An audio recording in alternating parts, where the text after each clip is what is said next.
Hello, everyone. Welcome back to Sharon Gang Crypto. So, we have a lot to talk about today. First thing I want to take you guys to look at is the weekly time frame. And why this is important? Because last week we have a very beautiful and powerful weekly close. And this is the first time since this 2026 bear market, the first time that weekly RSI has successfully reclaimed 50 level, okay, which is right here. You can see we actually successfully get on the 50 level. So this is actually really good. Why is that? Let's look at the past 3 bear market. Okay, first one you want to look at is the 2022 bear market. So 2022 is right here. So every time, every bear market, as if we can get out of RSI 50 on the weekly level, on the weekly time frame, sorry, then that is a confirmation that the bear market is officially over, which means that we won't, the price won't go down and make a new low. Okay, that's very important. So keep that in mind. So this is 2018. 2018, we successfully reclaimed 50, and what happened? We get into the next phase, which is this bear market, bull market transition phase. This area, okay. And if we look at this 2014 bear market, also the first time we get back on 50, then we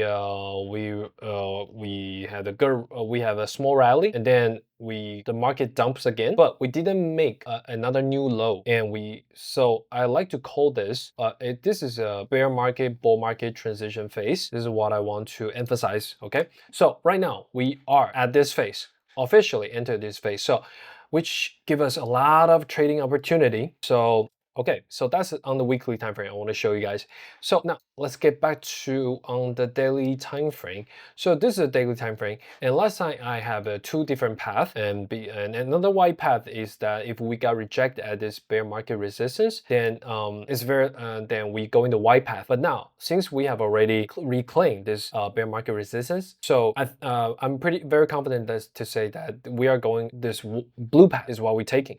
So now the question will be, where's the target for this rally? And where's the potential target for this rally? And also, how do we know that this rally is, slowly fading, slowly getting weaker? Okay, so first question, if we want to look at the potential target for this rally, so now we have this transition, bear market, bull market, transition resistance right here, but I'm not that optimistic to think that we will go here, this 100k area right now. So I think a more reasonable target should be maybe around this area. Okay, because this is after all, you can see this is a volume profile peak right here. So, and also there's two different trend lines. So this two trend line has a lot of weak, had divided the structure into two different area, which is one goes from here to here, another one from here to here. So I'm not sure where it might end up, but that's a good reference still. Okay, right here. So I think a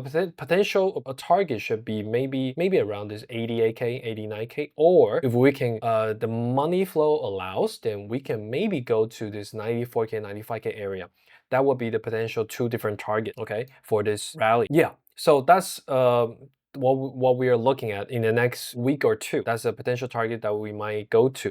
As for how do we know that this rally could be losing momentum, the money flow is fading? So on the daily time frame, this is what we need to pay attention is on the daily time frame, because the level of this rally is pretty strong. So let's only focus on the daily time frame. Okay, so as you can see, I have used two different moving averages. As long as if we on the daily close, okay, remember it's daily close. Okay, the daily close can remain above maybe 63 level and keep remaining above this level, then I think we're good. This rally will be strong, remain strong, and will keep going. But if we start the momentum start fading and getting down below the 64, now I like to call it maybe 64. So if the RSI drop below 64, then I think we have big trouble. Okay, so far so good. Okay, so that's for Bitcoin. So now, since we have officially left the bear market, then we can start to pay attention to alts, right?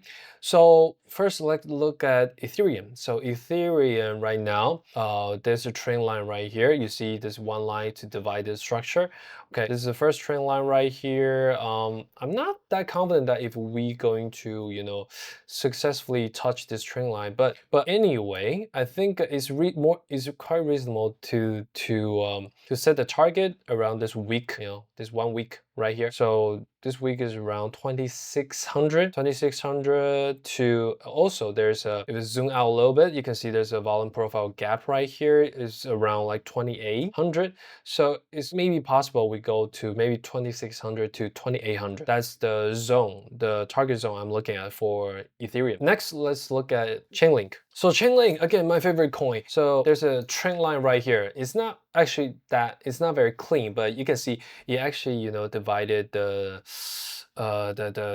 price action in the past two years into two areas. So I think this trend line could be pretty solid. So I think also I'm not that positive that you will 100% make it in this rally, but but if you look up, there's also a volume profile gap right here. So also there's a lot of weak right here. So I think it's reasonable we touch this upper level structure at least, which is sitting around 11.7 area to 12. Okay, that's the target zone I'm looking at for Link. Yep. So that's the point I want to share with you guys today. Okay, see you guys next week.